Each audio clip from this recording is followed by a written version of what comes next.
right, guys. So today we are going to talk about rewriting your money story and how to take control of your finances and real wealth, aka only plain Jane APs, no more bust downs. Let's get into it. So first, we're going to start off with my money story. Growing up, I watched my mom and dad hustle hard. We weren't rich, but they always made sure I had what I needed and even what I wanted. From new shoes to my first car, they paid for the whole thing. However, I also grew up watching drug dealers and rappers who always had wads of cash, took care of everyone, and bought whatever they wanted. At one point, I thought being wealthy meant what you were, the clothes, the car. But as I grew older, I realized that real wealth isn't about what you wear or drive, it's about what's in your mind and your bank account. That mindset shift led me to make my first $1 million at 20, and that's why we're here today. Because no matter where you come from, you can rewrite your money story and create real wealth for yourself. So let's talk about two different people, right? Different stories, different games. Let me tell y'all a quick story. So we have Malik and we have Jordan. Malik grew up in a family where money was tight, bills were late, groceries were a maybe, and his parents are always stressed about making ends meet. So now that Malik has a good job, he saves everything. His mindset is, I'm never going to end up broke like my family. Then we have Jordan. Jordan's parents weren't rich, but they were comfortable. He always had what he needed, new shoes, family vacations, and a little extra here and there. His parents taught him that money is meant to enjoy life. So now that Jordan's working, he's spending big. He's always got on fresh outfits. He's always traveling.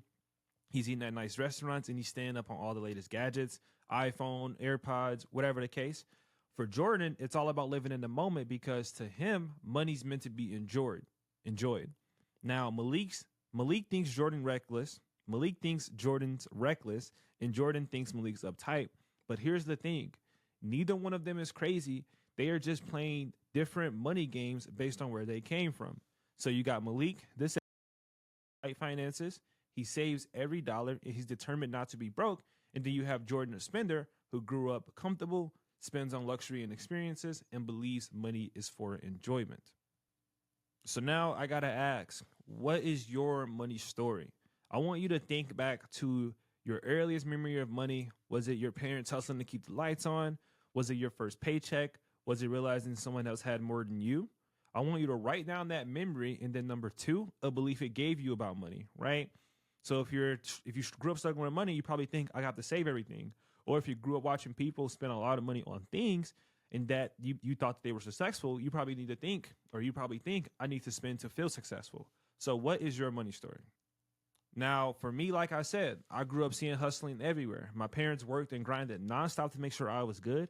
But I also saw the drug dealers who seemed to have everything, and that shaped my early idea of success. What you have on equals wealth. But later, like I said, I realized if I was going to really win in this life, I needed to focus on what's in my head and my bank account. All right, so now let's talk about where do money beliefs come from. Your early experiences with money create money stories that drive your habits, often without you realizing it. Did you grow up broke? You might focus on saving every dollar. Did you grow up comfortable? You might value spending to enjoy life. Now, regardless of how you grew up, it does not matter because truthfully, you can rewrite your story. Now, let's rewrite. Step number one, write down one money belief you want to leave behind. For example, I need to spend to feel valuable, right? I have to have the latest shoes on. I have to go and buy the brand new car. I have to, wherever the case, and replace that belief that you have now with a new belief. For example, saving now builds my future freedom, or investing into what I know, my knowledge, instead of what I have on is for my future. And then step three, I want you to write one action step to write one action step to back up your new belief. So you can set up an auto savings account, or you can track spending for a week, or instead of you buying the latest Jordans, go buy a course on financial literacy. So what we've learned so far, individual stories. Everyone's money habits come from their own story. No one's crazy. Just because you spend a lot, you're not crazy. Just because you don't spend anything, you're not crazy. It's all based on how we grew up. You can rewrite your money story to create real wealth, and small changes in beliefs and habits lead to big results over time. Now, your homework after watching this quick, 6-minute video is number one, to track your decisions, right? Write down every financial decision. And number two, reflect. Ask yourself, am I acting out of my old story or my new one?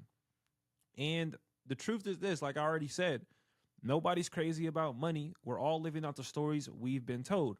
The question is, what story are you going to write for yourself? If I can make my first $1,000,000 by changing my story, 100%, so can you. So, number one, reflect, understand your current money story. Number two, create new empowering beliefs, right? It's not what's on me, it's about what's in me. Number three, implement small and consistent changes. And number four, grow. And this is infinity, right? Watch your wealth and mindset flourish beyond what you ever thought was possible. All right, guys, if you enjoyed this small presentation, watch the next one when I upload it. See you guys later.